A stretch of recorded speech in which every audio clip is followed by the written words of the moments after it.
অন্তর্বর্তীকালীন সরকার দেশ চালাচ্ছেন, এখানে ছাত্র জনতার আন্দোলনের সফলতায় পতন ঘটেছে শেখ হাসিনা, কিন্তু তাদের আমলের যে সমস্ত ভাইরাস, এই ভাইরাস যেন সরকারকে আক্রান্ত করতে না পারে সেটাও তো দেখতে হবে, সেটাও আপনার জানা থাকে। আমি জানি যে অধিকাংশ উপদেষ্টা যারা, তাদের দুর্নীতির সাথে কোনো সম্পর্ক নেই, কিন্তু কিছু কিছু দুর্নীতির কথা তো উঠছে এবং সেই দুর্নীতিগুলো ভয়াবহ।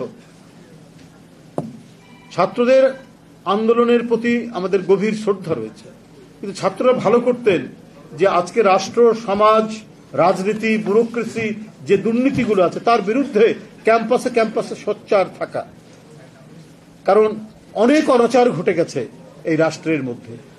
সেটাকে ঠিক করার জন্য তাদের কণ্ঠের শক্তিটাকে আরো তীব্র করা দরকার ছিল, এবং তারা যখন ক্ষমতার অংশীভাগ করছেন, ক্ষমতার অংশ নিচ্ছেন, তখন তাদের আরো সতর্ক থাকার কথা ছিল। কেন তাদের এপিএস এর নামে শত কোটি টাকা দুর্নীতির অভিযোগ আসবে? কেন তারা বদলি বাণিজ্যের বিষয়ে তাদের অভিযোগ উঠবে? এই অভিযোগ তো উঠছে। স্বাস্থ্যমন্ত্রীর পিএ আরেক, স্বাস্থ্য উপদেষ্টার পিএ আরেক উপদেষ্টার এপিএস, এটা তো ভয়ঙ্কর ব্যাপার। শেখ হাসিনা তো পুরো 3টা ডিগবাজি দিবে এসব কথা শুনলে, যে আমাদেরকে বলো দেখো কি অবস্থা।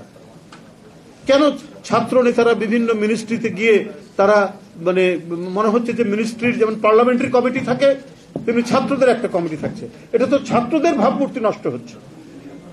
কেন তারা এই কাজটি করবে?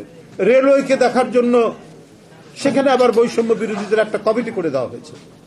রেলের একজন সাবেক ডিজি বলেছে যে সেখানে এই যে রোজার মাসে টিকিট কালোবাজারির সাথে এই সমস্ত বৈষম্য বিরোধী ছাত্র নেতারা জড়িত। শত শত কোটি টাকার আপনার টিকিট কালোবাজারে টিকিট বিক্রি করা হয়েছে, তারা বাণিজ্যের সাথে যুক্ত। তো সেটা অন্তর্বর্তীকালীন সরকার দৃঢ় হাতে সেটা তো দমন করা দরকার ছিল।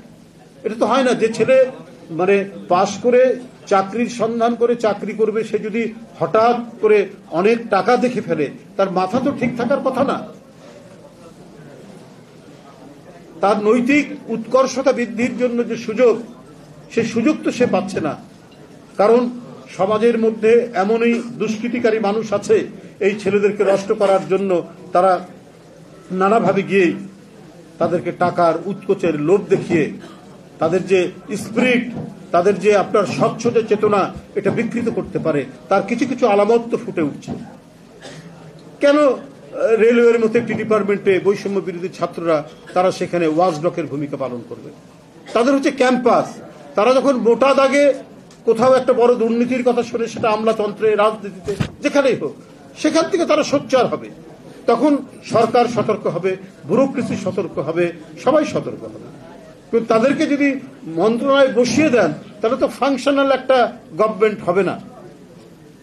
তো সুতরাং বিষয়গুলো অত্যন্ত জরুরি বিষয়। বান্ডেল থাকলে প্রতি সেনমানিতে টাকা বাঁচবে। বিকাশ সেনমানি বান্ডেল কিনে জিতুন প্রতি লেনদেনে।